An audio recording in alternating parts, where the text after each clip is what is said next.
Oh. Hello. Hello, everybody. Hiya. How are you all? We hope you're well this evening on this rainy, grey Wednesday. I know. What happened to the kind of mild spring into summer sort of kind of nice weather-ish we were having? I don't know. It's parky. Alan had to put the heating back on today. I did. And I'd only turned it off like 2 days ago. This is so boring. But I turned the thermostat down, so the heating was hardly coming on. So I thought, well, I might as well turn it off now. There's no point keeping it on for the summer. And then it got cold. Yeah, we had full, it's half term, as most of you may or not know, half term. The kids are at home this week. We thought we'd have a nice trip down to the park. Some friends of ours who live in Ireland across over to us for the week. It's been a nice picnic planned, and that turned into a bit of den building, well, fortress building in the living room with 6 feral children in the rain because it was raining outside. Yeah, so well, it's keeping them not trapped in one room. That's not the right thing, but you know, caged animals. Caged animals. They were raring to get out, and probably we got decking out our back door. And the second they go out in the rain, they just all slide over, fall over, and then they come back in crying because they've hurt themselves. Bless them. Anyway, enough of that, because no one really wants to hear about our family woes and our. You never know. Some people may be interested. So, once again, welcome to The Outside Bride. I'm Emily and this is Alan. Hello. We are the founders of The Outside Bride blog, and we're here today to help you with all of your wedding questions and queries. Yes. So actually, if you're joining us for the first time, bad luck, because this is our very, very last. Hello and goodbye. Very last Ask an Expert live. It must be clarify him. It's our very last live. We are still going to be here. We're still going to have content out weekly. We're just changing the format slightly. So this is going to be a pre-recorded video going forward, and we're removing the carnage that is you talking over me 10 times a day. Well, that's still going to happen. Yeah, I know. Sorry, I like the fact that I talk over. So you're completely innocent in the talking over each other. We also know that a lot of you have very busy lives and you can't always commit to watching this live, which is understandable.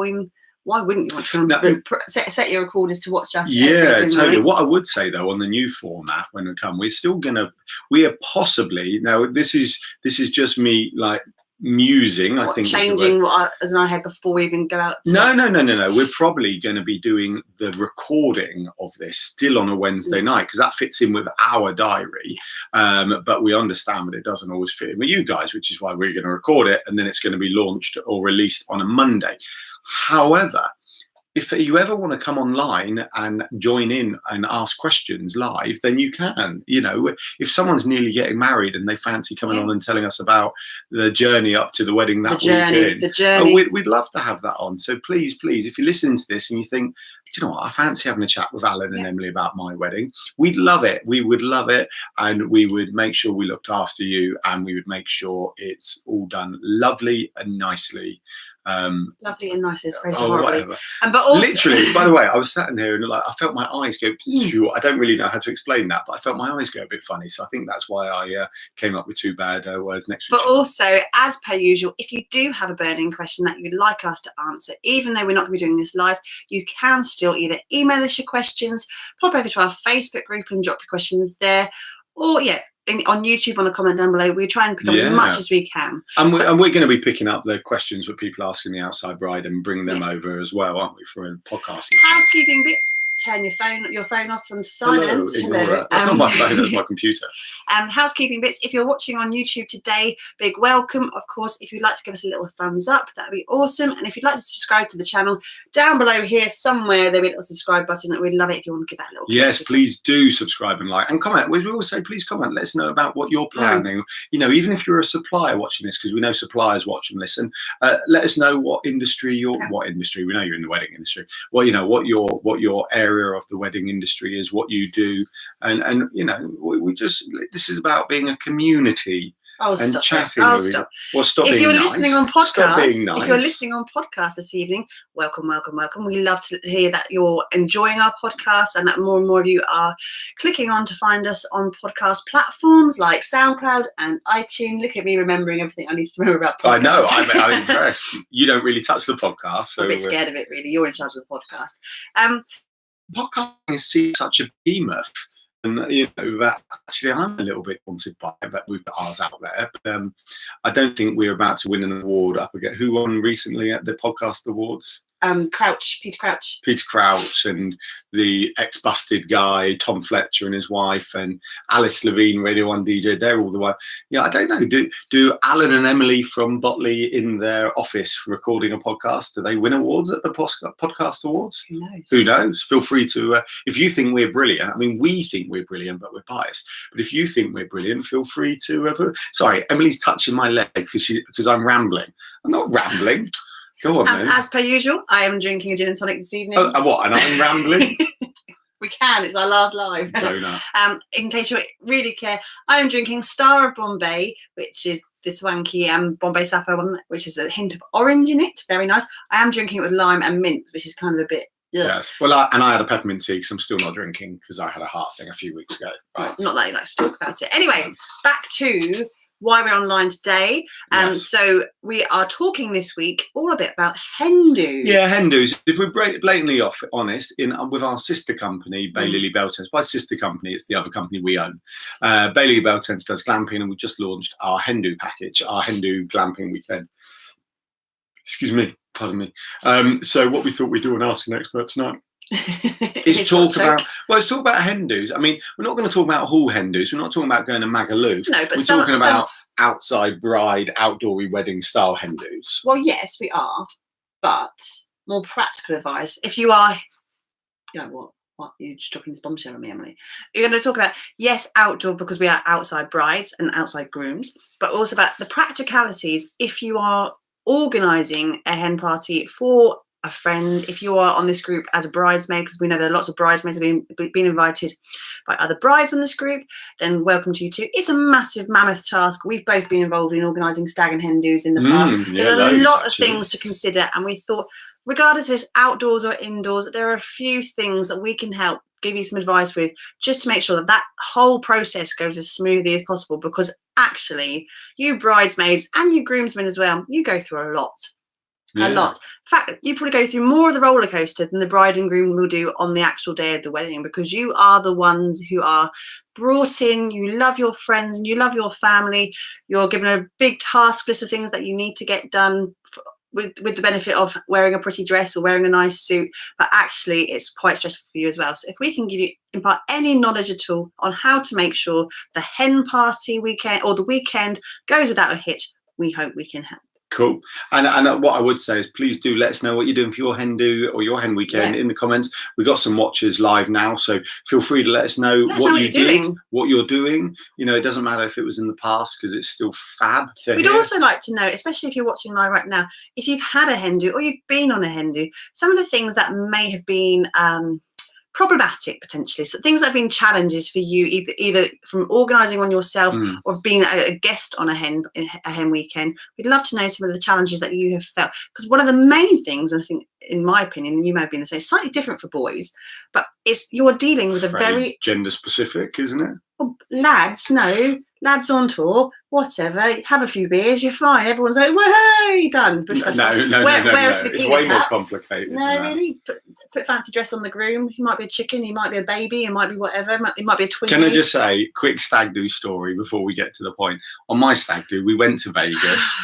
We didn't plan to go to Vegas. He wore a white Speedo. It went see-through. He got chucked out of the pool. Look, touching the leg. Don't ruin my story. Anyway, me and my best man had this rule. I never made him dress up, and he said he'd never make me dress up. And yes, Emily, who stole my thunder there. Crib notes, basically, wasn't it? Shush. I'm going to ruin your story later. This is me serious, cheesed off, right? Don't be a donut. So yes, that was what happened, and stood up. I'll be honest, I'm probably the most embarrassed I've ever been in my life. I'm all up for talking and being loud, but having a dance on a podium in the middle of a pool in Vegas in a white see-through thong is not my idea of cool. But I did it. It's a stag do. These things happen. Did you not also, or not you personally, when your groomsmen get the pool shut down at the Luxor? Yeah, but this is not a big or clever story, so I probably shouldn't be telling this story because it's actually quite wrong and bad. So yeah. One of my groomsmen did get the pool closed down, but there we go. Save it for another day. One too many Bloody Marys. Right, so yeah, one of the big things I have found, both being a guest and having organised a hen party, is the sheer volume of people that you have to try and please. It's quite tricky. You might have just a couple of you and your best friends. You might have a group of 20 people that you're going to have to try and satisfy. And with that does come its challenges. Wouldn't you agree? Yes. Always got a right monk now. You stole my story. I'm well cheesed off. Keep going. Come on. Right, so some of the key things we would say to you is making sure that you kind of nail down that weekend date as soon as you possibly can, as soon as you were given that task of being the person in charge of organising the weekend, the party, whatever. Get that date well in advance into people's diaries so that they know they can plan. Not only does it mean they can plan and get that time off, because we also know everyone's time poor these days. Everyone's busy. Everyone's busy. Annual leave's always a premium, isn't it? It if really, you're really doing anything longer than Saturday and Sunday, assuming they have Saturdays and Sundays off. So. But we also know that one of the main things that is always a stumbling block, especially with larger groups of people who are all differing in their careers, their lifestyles, what they can afford, what they can't afford, is budget. Budget is a massive thing, and you'll always get, regardless of who you are and who you know, you'll get the people at this end of the spectrum who are very cash rich and would love to have the most luxurious weekend ever and really don't care how much it costs. And then you have this end of people who are maybe a little more cash poor, and they have a very tight budget, and things month to month, they know what their money's going out for, and actually spending a few £100s on a weekend may be something that's really out of their grasp. Especially if we're being honest, they're a backbench friend. Yeah. Then it becomes even more, am I spending a couple of £100 to go away? So the good thing by setting that date nice and early, I mean, this could be a year ahead, this could be 6, it doesn't really matter, but a good old chunk of time, is that gives people enough time to save. If they want to be going on the extravagant weekend or whatever, they have enough time to really start to save and to make sure that they can be part of it. Look, if we're really going to get into that level of kind of detail, then you can have a payment plan. Mm-hmm. So, you might even be planning a hen do a year in advance, 6 months, a year in advance. So in which case, X amount each month into an account, etc. One of the things, so we, as Adam quite rightly said, we launched our Baylily Hen Weekend package this week. Slide plug while we're here, but it is relevant to what we're saying. So our weekend price worked out about £60 a head after everything we put together in this package for 15 people, so 15 guests. That's not including food and drink and all that kind of stuff, but the baseline, the baseline is £60 per head for the weekend. One of the questions when we thought really long and hard about how to put that package together, what's going to be important to our hens, and we put a poll out there, and it was whether you would prefer to have, like, for example, sleeping in our bell tents, more people sleeping in one tent and a lower cost, or a higher cost and less people sleeping per tent to give yourself space and luxury. Yeah. Without a doubt, the top, the winner out of those two was to have the lower budget and more people per tent. Yeah, I think that's the same in my experience of stag do's I've been on. I think it's really there's, as much as you're having fun and you want to be there, ultimately you don't always want to part with the money. So just rack them, stack them, and pack them. So definitely make sure you can do a payment plan or work out that cost really, really quite soon in the journey of organising this event. I would also say as well, although it's very important to try and make sure that you take people's thoughts and feelings into consideration, if you or a small team of you have been put together to put on this event, it could be very tempting to try and listen to, for example, 15 people's opinions and things, but actually you're never going to please every single person in that party at any one time. They won't. Well, it's simply there's no one way of doing things. There's always multiple ways of things. Someone will have a different outlook to that. Things are very subjective. Actually, if you consult the group, especially in like a WhatsApp thread or an iMessage thread or a Facebook messaging thread, it can become very long and people get really quite frustrated. I'll be honest, I think when it comes to planning something like that, the organisers need to limit the amount of kind of group conversation and basically have them, the bride in this example or your example, and go, what do we want, what's this? So then you'll go, guys, this is going to be the budget for the weekend. This is where we're looking at going. And this is the choice of kind of 3-4 dates. And then just take any challenges around that information as they come, rather than going 20 people, let me know what dates you're available, because you're just never going to get there. So you have to feed them group options for them to choose from. And actually, there are really good ways of doing that with WhatsApp and Facebook groups, Facebook messages, and things like that. When it comes to the actual activity and what you choose to do, there is so much you can do now. For goodness sake, the whole hen party industry is booming, isn't it? And yes, I've been doing some Googling around. It's so busy. And I think people are so happy these days to move away from that conventional, as I said, I was joking with Alan, but the whole lads, girls on tour type of thing. Yes, that might be what we want to do. But for some of you, that might be completely your ideal of hell. And actually things like, we said, our Baylily belt and glamping weekends. There are craft workshops if that's your bag. We've had. Didn't you go on pottery on a hen do? Yes, I loved it. Thank you very much. Oh, I wasn't taking the mickey. We went to Brighton for the weekend. We had drinks, we had cocktails, we had pottery on one of the days. It was a lovely kind of very low-key affair. It wasn't that our bride wasn't up for a massive party, and that was fine.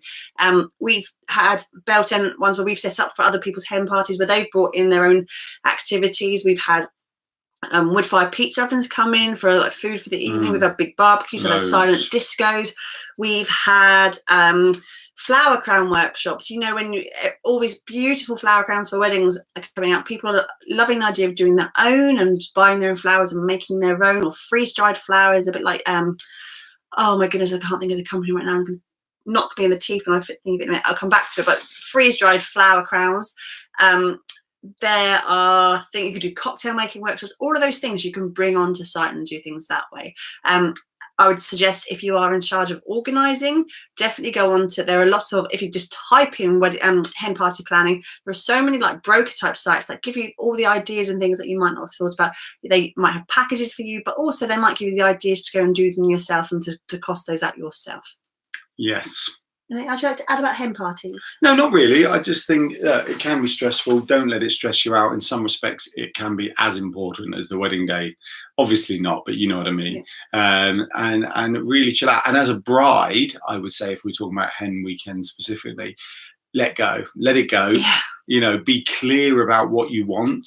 And let it go and delegate. That's a really, really good one, actually, Anne, says let it go, because thank you. Let it go. Oh my God, I just did that on a live video. It doesn't matter where it's live, it's on the internet forever. You singing Frozen. I know. I've been a bride in that situation as well. And my hen party, I ended up going. You were on a ferry, weren't you? I was on a Pinot cruise, thank you. Sorry, I went to Vegas. How was your ferry to France? Shut up, you. I had no idea. Mine was a complete and utter surprise up until the day I had to have my passport and my bag packed with X amount of items in it. And we went on a 3-night booze cruise to Calais. Shut up! You've never been on a cruise. How would you know? We had a black tie night. We had a cocktail evening.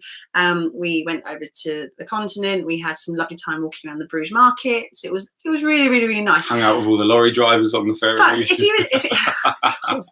you're awful. If you had told me beforehand that would never have been my choice of activity to do for my hen do. The idea of being on almost like a package holiday really doesn't do it for me. I don't really know what I would have loved to have done, actually. I have no idea but it was so far removed from something I thought I would wanted. I had the best time ever, and I think even if you are very exact in your head about what you want for your own hen party, if you're having a hen party, that is, you might be even having a joint hen and stag together. It doesn't matter what you're doing. Let go of what you think you do want. And let it go. Now you're alive as well forever. Let your friends, they are your friends, they are family, and they know you well. Let them spoil you. Let them create something for you and enjoy every moment, because it doesn't really matter what you're doing, whether you're going zorbing down a massive hill, you're wearing a big baby costume as a man in Berlin, or whatever you're doing. Do you know the worst thing about stag do's is, don't you? Stag do's. You're awful. Stag do's are horrible. But enjoy the time with your family and friends, or your girlfriends, or your boyfriends, whoever you're going to, and just have the best time ever, because it's a nice opportunity to let your hair down before the it is, and it's important to do that. whilst we're online, we did have a question today in the Outside Bride group over on Facebook, which was one that I thought we should touch on anyway, because it is an important one about outdoor wedding ceremonies. And of course, yes, we've chatted about hen dos today, but they are not the be all and end all of outdoor weddings.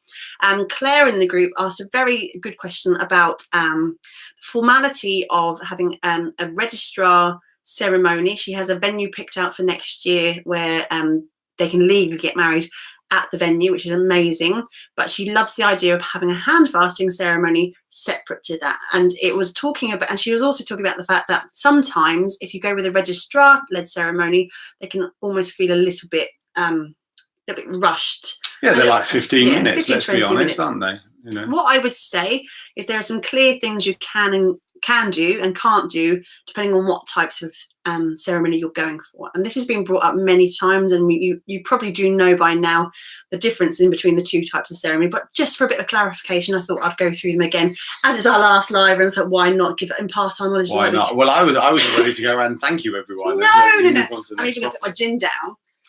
So, just to be clear again, in the UK, in England and Wales, not Scotland, Scotland has different rules. In England and Wales, you cannot legally get married in an unlicensed premises without a fixed roof. So if you have, at a manor house, they may have a fixed gazebo, concreted into the ground that has been licensed for weddings. In that case, golden, fantastic, you're fine. However, you cannot, at this point in time, obviously the law is looking to be changed, you cannot just rock up anywhere into a field, onto a beach, or into a woodland and have a legal ceremony. You just can't. It's really unfortunate. No. Hopefully it's going to change. But it'll be exciting when it changes. But what it does open you out to is a multitude of different options for your wedding day. Now, it always causes a little bit of debate within our groups and things about when you should legally get married versus when you have your outdoor ceremony that you want to create for yourself.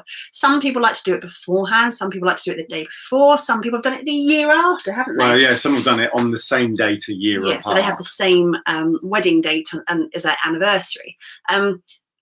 In Claire's case, she's talking about having a licensed premises already to have a legal wedding. If that's the case, and I think that's fantastic because it saves you having to go off and do a separate quickie legal bit somewhere else. I personally think that the legal part of your ceremony is just as important as the hand fasting or your celebrant-led service. Because for me personally, but we're all different. Yeah, absolutely, and that's it's important to know. Everyone has a different opinion. But what you can do, so a registrar has a very clear-cut detail of what they should be saying on the day. The words are important in the right order and the right to make it a legally binding commitment. You can still in that ceremony, you can have readings in that ceremony, you can have music in that ceremony. They're non-religious usually, aren't they? You shouldn't be having prayers and that kind of stuff. No. And a registrar is very unlikely to be able to, and definitely wouldn't actually be able to, conduct a hand fasting ceremony as part of that entire. That's not their purpose. That's not what they're there to. They are there to legally marry you in the eyes of the law. But what that does mean is that after that bit has been set, you can do it the same ceremony. You could have the registrar first. The registrar can then leave, and then you can, after that, do whatever you want. So once the commitment has been made, you could have a celebrant come and speak. And we would always recommend speaking to a celebrant. We have lots in our communities as well who are happy to chat to you about making the most personal, lovely ceremony possible for you. You could have a close member of the family or a very close friend that you trust enough to want to stand there in front of your friends and family for you to make your other commitments to each other. You can really tailor that to whatever you want, under the sky, under the clouds, under the trees, wherever you want, and really, really, really hone that into what you want as a personal ceremony. So yes, you can do a separate part the day before or go to the registry office. But if you do have a venue that's already allowing you to have a legal ceremony, it seems to me silly to want to separate that out. So speak to your registrar, see what they can do. A lot of counties now are also moving towards the registrar who marries you at the registry office can then come and do the same service for you, a simple service for you as an outdoor venue afterwards. It's worth exploring with your local county council with that. But also definitely speak to any local celebrants research them, go onto the celebrant directories, whatever you want to do, speak to someone who knows a lot more about creating bespoke wedding services for you, because they are so knowledgeable and they're so happy to help. And often they do these week in, week out, and I am babbling, I'm aware, and you're looking at me funny and you're going to kick me. Oh, I'm not like you. They do these week in, week, and they're very personal to you. So if you're not confident that you have a family member or friend that you want to conduct that service for you, definitely engage the services of a celebrant who may be able to do that at the tail end of your registrar service. Right. That's me done. Perfect. So as always, we like to remind you that we have the planning session, which is our ultimate and essential guide for planning your own outdoor wedding. We're giving module 1 away free as always. If you're on our website watching this, then look at the sidebar, which I think would be that way. I think it's that way.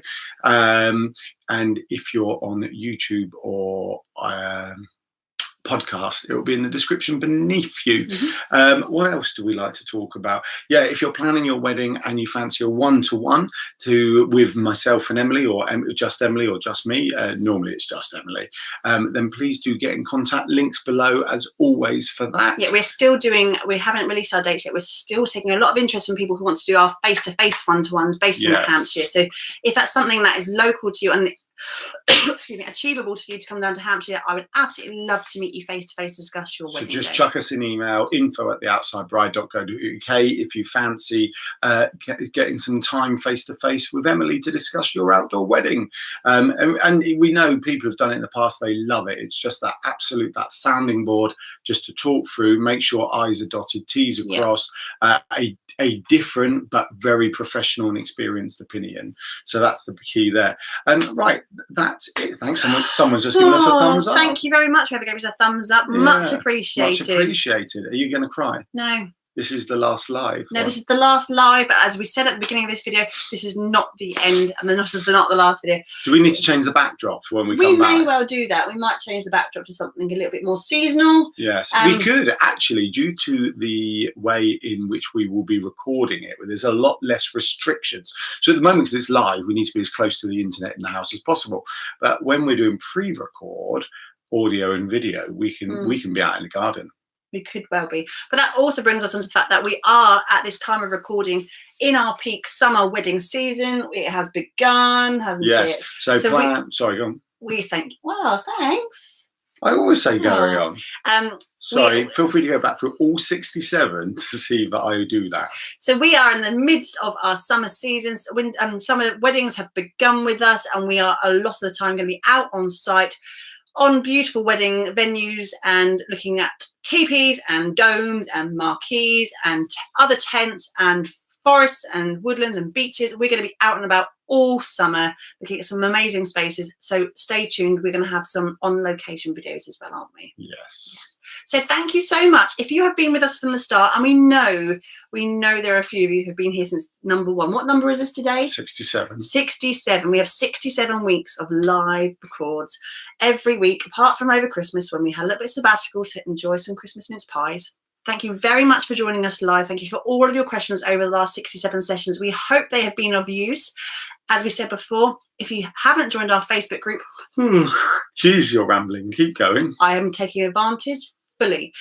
If you haven't joined our Facebook group, please do that, because there's a lot of other people in that group who want to talk to you and have lots of other questions that you might be able to help with. And from me, I'm done. I'm shutting up. Right. Thank you, everyone. Have a good time. Bye. Bye.